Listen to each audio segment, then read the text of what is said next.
जैसा कि आप जानते हैं, वेस्ट एशिया क्राइसिस के चलते हमारा क्रूड, एलपीजी और नेचुरल गैस इंपोर्ट अफेक्ट हुआ है। परंतु भारत सरकार ने कई इफेक्टिव स्टेप्स लिए हैं ताकि एलपीजी का पीएनजी, पेट्रोल और डीजल की सप्लाई सुचारू रूप से की जा सके और कंज्यूमर्स को कम से कम परेशानी का सामना करना पड़े।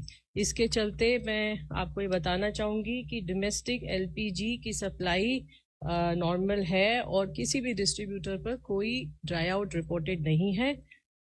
लगभग 94% सिलेंडर्स की डिलीवरी ऑथेंटिकेशन कोड के द्वारा की जा रही है। कल 45 लाख के करीब बुकिंग हुई, जिसके सापेक्ष लगभग 51 लाख डोमेस्टिक एलपीजी सिलेंडर्स की डिलीवरी की गई है। कमर्शियल एलपीजी, जैसा आप जानते हैं, सप्लाई अफेक्टेड है, परंतु भारत सरकार ने इसकी सप्लाई को 70% रिस्टोर किया है। इसके चलते अप्रैल के महीने में लगभग 1,31,000 टन, जो कि लगभग 69 लाख 19 किलो के सिलेंडर्स के बराबर है, की सेल की गई है।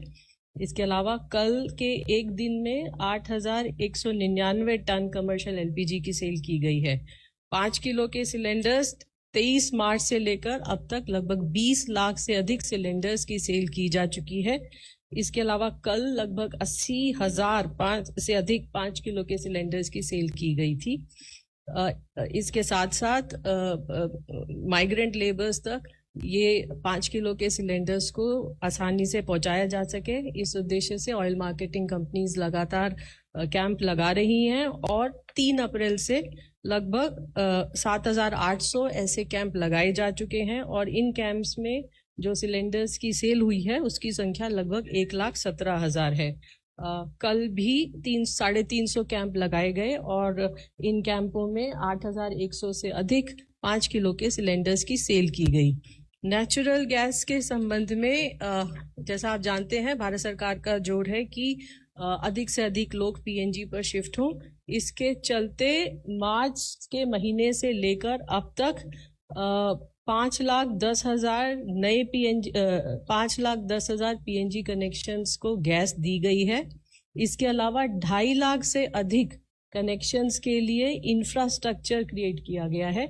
तो ये संख्या अगर इन दोनों को मिलाएं तो लगभग 7,66,000 के करीब होती है।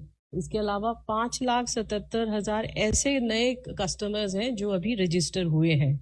इसी तरह रिटेल आउटलेट्स पर भी कोई ड्राई आउट नहीं है और सप्लाईज नॉर्मल है। क्रूड इन्वेंट्रीज मेंटेन्ड हैं, sufficient crude inventories are available. Refineries optimum capacity पर ऑपरेट हो रही हैं। पेट्रोकेमिकल, फार्मा और केमिकल कंपनीज की ज़रूरत को देखते हुए, जैसा आप जानते हैं कि कुछ C3, C4 मॉलिक्यूल्स को इन कंपनी को एलोकेट किया गया, लगभग 1,000 टन पर डे, और 9 अप्रैल से अब तक लगभग 5600 टन प्रोपिलीन की सेल हो चुकी है। एनफोर्समेंट भी जारी है। कल लगभग 3,200 रेड हुई और जिसमें 285 सिलेंडर सीज किए गए। इसी तरह surprise inspections by oil marketing companies is also continuing to check any malpractice, hoarding or diversion. So अंत में मेरी सभी लोगों से ये प्रार्थना है कि हमारे पास सफिशिएंट स्टॉक है, चाहे वो एलपीजी है, चाहे पेट्रोल है या डीजल है। कृपया पैनिक बाइंग से बचें और अफवाहों पर विश्वास न करें।